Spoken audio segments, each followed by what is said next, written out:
భారతదేశపు మహా గ్రంథాలు, కావ్యాల సంపూర్ణ సంకలనం. సబ్స్క్రైబ్ చేయండి తిలక్.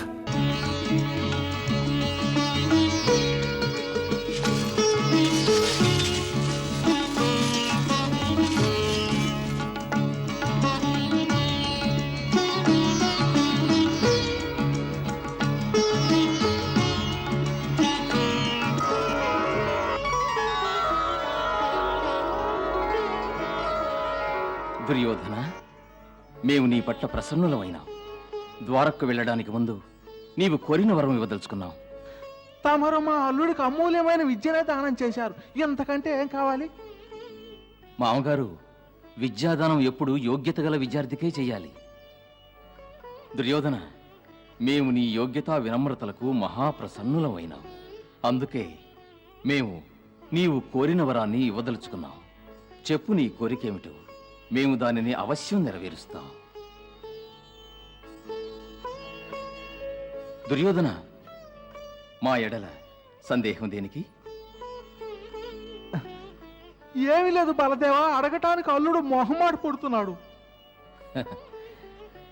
దుర్యోధన, మొహమాటాలు, ఎటువంటి శంకలు ఉంచుకోవలసిన అవసరం నీకు లేనేలేదు. నీ అభీష్టమేమిటో మాతో చెప్పు. మేము అవశ్యం దానిని నెరవేరుస్తాం. వాగ్దానం చేస్తున్నాం.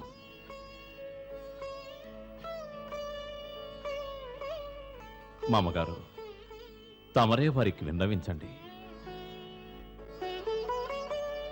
ప్రణామం. మామగారు, మీరైనా చెప్పండి, దుర్యోధనుని అభిష్టమేమిటో? వాస్తవానికి మాకు మొహమాటం అడ్డొస్తుంది. తమరు అపార్థం చేసుకుంటారని.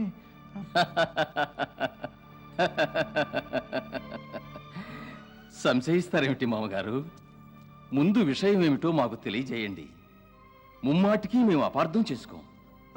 మా అల్లుని కోరిక ఏమిటో మేము తమకు తెలియపరిచాక తమరు మా మీద కోపగించుకొని మరోలా భావిస్తే? మరోలా భావించం మామగారు. ఇంకా సంశయం దేనికి? చూడండి మామగారు, ఇప్పుడు మా మనసు ప్రశాంతంగా ఉంది. పైగా దుర్యోధనుడికి వాగ్దానం చేశాం.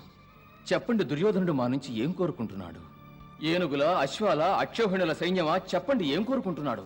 క్షమించండి బాలదేవా, వాటికి మాకు కొదువే ఉంది. మా అల్లుడు హస్తినాపుర యువరాజు. అయితే మరేం కోరుకుంటున్నాడు? విని తమరు కోపగించుకోరుగా? కోపగించుకోం. మా కోరికతో తమను అవమానించినట్టుగా భావించరుగా? కించిత్ మాత్రమైనా భావించు మామగారు. తమరి డొంక తిరుగుడు విడిచి ఇప్పటికైనా మాకు విషయాన్ని కాస్త సూటిగా చెప్పండి. అల్లుడి మనసులోని కోరిక ఏమిటంటే? ఏమిటది? తమ సోదర సుభద్రను వివాహం ఆడాలని. ఏమిటి? సుభద్రతో వివాహమా?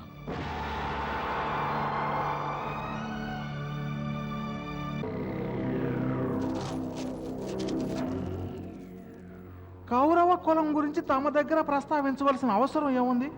అంతటి ఘనత వహించిన కౌరవ కులానికి చెందినవాడు మా మేనలుడు. హస్తినాపురానికి భావి చక్రవర్తి, పైగా తమరి శిష్యుడు.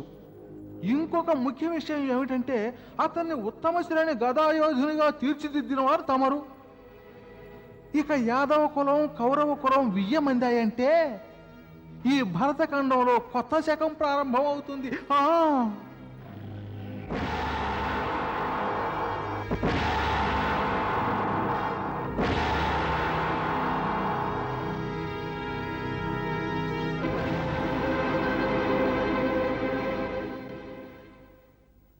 మామగారు, ఏం బలదేవా? మాకు మీ ప్రస్తావన అంగీకారం. యాదవ కులం, కౌరవ కులం సంగమం జరిగి తీరుతుంది. ఇది మా వాగ్దానం.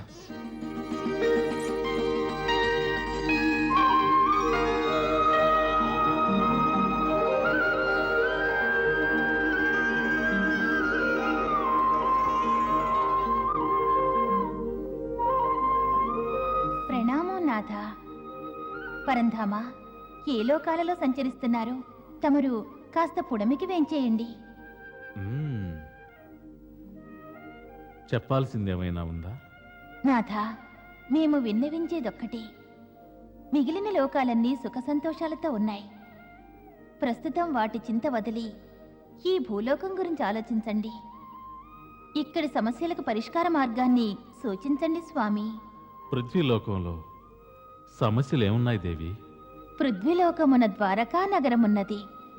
ఆ ద్వారకా నగర రాకుమారి యొక్క వివాహం తమరు అర్జునునితో నిర్ణయించారు.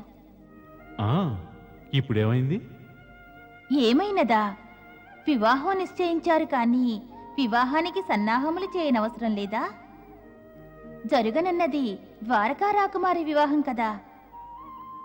నగరమంతా అలంకరించాలి, బ్రాహ్మణులను రావించి వివాహానికి ముహూర్తం నిర్ణయించాలి. ముందుగా పాండవ చక్రవర్తులు యుధిష్ఠిరుల వారికి ఆహ్వానం పంపాలి. ఆ, ఏమిటి నాథ, మనం ఇంతవరకు ఒక్క పనైనా ఆరంభించలేదు. అసలు ఈ శుభకార్యానికి ప్రారంభోత్సవమైనా చేయాలి కదా. అదిప్పుడు ఆ, చేద్దాంలే. ఎప్పుడు స్వామి? మా విన్నపం ఏమిటంటే తక్షణమే మంత్రులందరినీ రావించి వారికి సూచించండి, వెంటనే వివాహ సన్నాహాలు జరిపించాలని. అంటే నీ ఉద్దేశం ఏమిటి రుక్మిణి? మా అగ్రజుల చేత మమ్మల్ని అనరాని మాటలు అనిపిస్తావా? తమరేమంటున్నారు నాథ? ఉన్నమాటే అంటున్నాను దేవి. మా అగ్రజుల యొక్క ఆజ్ఞ లేకుండా ఈ విధమైన ప్రకటన గనక మనం చేశామంటే ద్వారకలో భూకంపం వస్తుంది దేవి, భూకంపం. సుభద్ర వివాహ విషయంలో అంతిమ నిర్ణయం తీసుకునే అధికారం కేవలం మా అగ్రజులది. కావున వారెప్పుడిక్కడికి వచ్చి ఈ సంబంధానికి తన సమ్మతిని తెలియజేస్తారు అప్పటి వరకు మనం ఎటువంటి ప్రకటన చేయకూడదు. అందరం వారి రాక కోసం నిరీక్షించవలసిందే దేవి. అదేమిటి నాథ? ఒకవేళ మా బావగారు ఈ సంబంధానికి సమ్మతించని ఎడల తమరిచ్చిన వాగ్దానానికి ఎటువంటి విలువ ఉండదంటారా? మరంతేగా, వారు అంగీకరించిన ఎడల మా వాగ్దానానికి విలువెక్కడుంటుంది? చూడు దేవి, వారు మా అగ్రజులు. వారు ఏం ఆదేశిస్తారో అదే జరగాలి. మేము వారి మాటను వ్యతిరేకించే సాహసం ఎలా చేయగలం?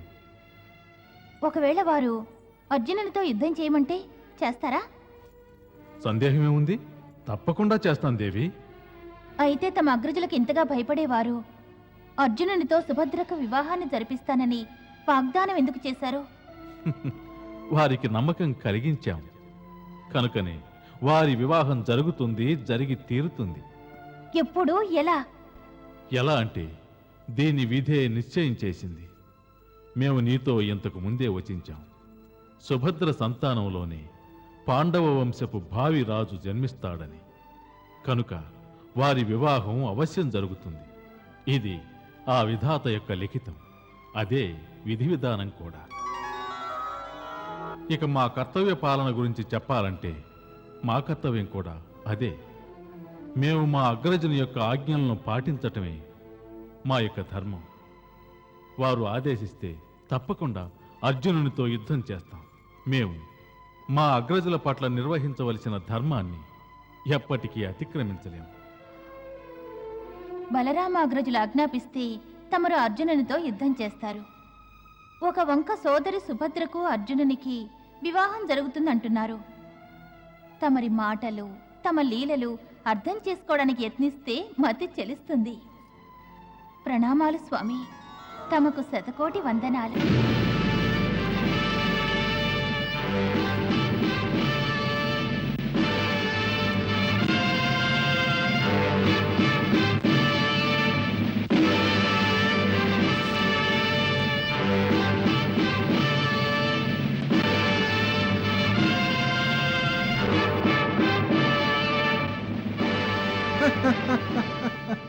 బలదేవా, తమన్ని సాగనంపాలంటే మనసే రావటం లేదు. కానీ తమరు అవశ్యం వెళ్ళాలాయే. తమ ప్రయాణం క్షేమంగా జరుగుగాక.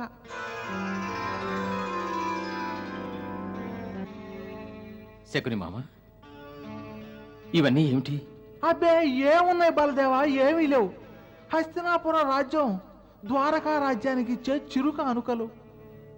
ఇందులో మిఠాయిలున్నాయి, ఇంట్లో వాళ్ళ నోళ్ళు తీపి చేయటం కోసం. ఇందులో ఆభరణాలున్నాయి, వధువు కోసం. ఇందులో వస్త్రాలు, అందులో తినుబండారాలు ఉన్నాయి, ద్వారకావాసులకు పంచి పెట్టడం కోసం. వారందరికీ తెలియజేయండి ఇవి సుభద్ర అత్తవారింటి కానుకలని. ఇప్పుడు వీటి ఆవశ్యకత ఏమున్నది? ఉంది బలదేవా, ఉంది. కనుకనే మేము దుర్యోధనుడు తమకు వీడ్కోలు ఇవ్వడానికి వచ్చాం. మరి మరీ లేదు గిరి లేదు, ఇంకేం మాట్లాడకండి. తమ యొక్క కృప వలన 2 రాజ్యాలు హస్తినాపుర ద్వారకల నడుమ సంబంధం ఏర్పడింది. కనుక హస్తినాపుర రాజ్యానికి ఆవశ్యకం ఈ శుభ సందర్భంలో ద్వారకా నగరానికి కానుకలు సమర్పించడం. మాకు తమరు వియ్యంకులు అవుతున్నారు. మా అల్లుడు దుర్యోధనుడు తమకు బావ అవుతున్నాడు.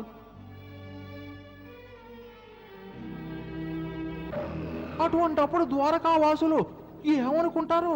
కనుకనే ఈ కానుకలన్నింటినీ తమతో కూడా పంపిస్తున్నావు. ఏమంటావు మేనలుడు? అవశ్యం మామగారు. అలాగే మీ ఇష్టం. దుర్యోధనుడి అభిమతము అదే అయితే కానివ్వండి. చూడండి బలదేవ, కేవలం దుర్యోధనుడిదే కాదు, తమ యొక్క పవిత్ర సంకల్పము కలిసి సమస్త హస్తినాపుర రాజ్యంలో మంగళకర వాతావరణం నెలకొని ఆనందం వెలువరిస్తుంది. ఇప్పుడే తమరు అతి శీఘ్రకాలంలో సుభద్ర దుర్యోధనుల వివాహానికి తిథి నిర్ణయించటమే మిగిలింది. అవశ్యం శకుని మామ. ద్వారకకు మేము చేరుకోగానే వీరి వివాహ ఏర్పాట్ల మీదే ఉంటాం. అంత శుభమే జరుగుతుంది. తమరు ప్రయాణం సాగించండి. త్వరలో మాకు శుభవార్త పంపించండి. అలాగే మామగారు, అలాగే.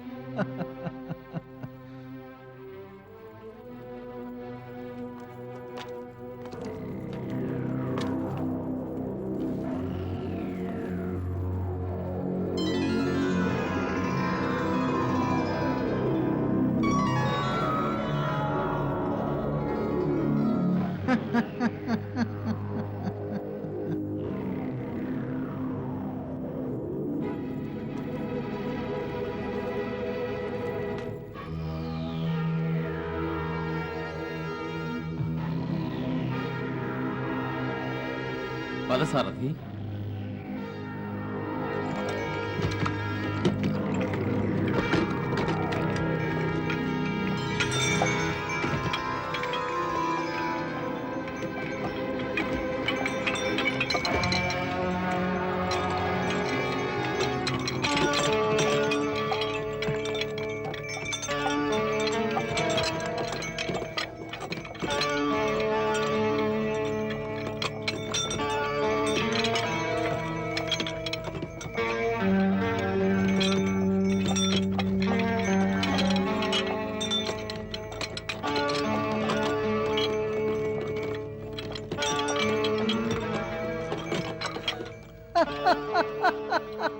పదవయ్యా పెళ్లి కొడక, వెళ్ళి సన్నాహాలు చేయాలి. రండి మామగారు. 6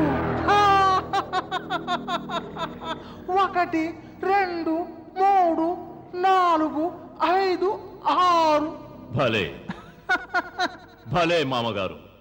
ఈ పాచికలు తమ వ్రేళ్ల ఆదేశాలతో నాట్యమాడుతున్నాయి. చూస్తూ ఉండు మేనల్లుడు, ఈ పాచికలేమిటి? సమస్త ఆర్యావర్తము నా వేళ్ల సైగలతో నాట్యమాడబోతున్నది. అటువంటి పథకం వేశాను. ఏమిటది మామగారు? ఆ పథకానికి అసలు ప్రముఖ పాత్రధారివే నువ్వు. ఈ దెబ్బతో ఆ ధూర్తుడు కృష్ణుడు తప్పకుండా పరాజితుడవుతాడా?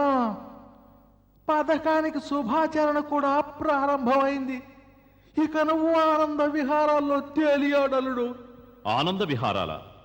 ఎప్పుడు మామగారు? ఎవరితో? అదే ఆ కృష్ణుని గారాల సోదర సుభద్రతో. ఇంకెవరితో? నువ్వు చూడలేదా? ఆ ఆలోచన శూన్యుడు అమాయకుడైన బలరాముడు హస్తినాపురం నుంచి ఎంత ఆనందంగా వెళ్ళాడో. మరి మామగారు, ఒకవేళ కృష్ణుడు బలరాముని మాటలు వినకపోతే? ఏమిటల్లుడు నీ మాటలు?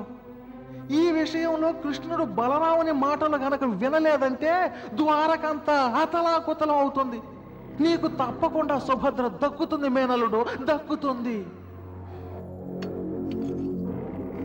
ఎందుకంటే ఈసారి నేను పన్నిన వలలో నుంచి కృష్ణుడు తప్పించుకోలేడు. నా నామధేయం శకుని.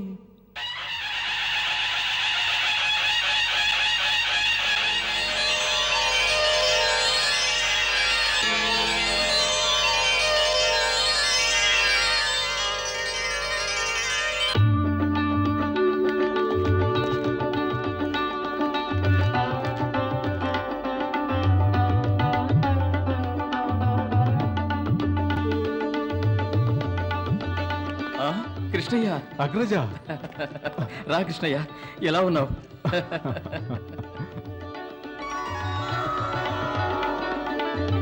వారిరువురి శరీరాలు వేరైనా ప్రాణం ఒక్కటే. కృష్ణయ్య,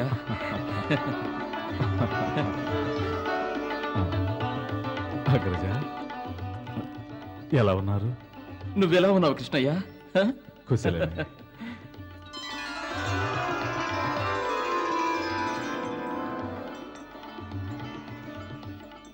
ఇవన్నీ ఏమిటి అగ్రజ? ఇవా కృష్ణయ్య, ఇవి సుభద్ర మెట్టినింటి వారి తరఫున ద్వారకావాసులకు కానుకలుగా వచ్చాయి. చూడండి, వీటిని నగరవాసులకు పంచిపెట్టండి. అందరికీ తెలియజేయండి, సుభద్ర అత్తవారింటి నుంచి వచ్చిన కానుకలని.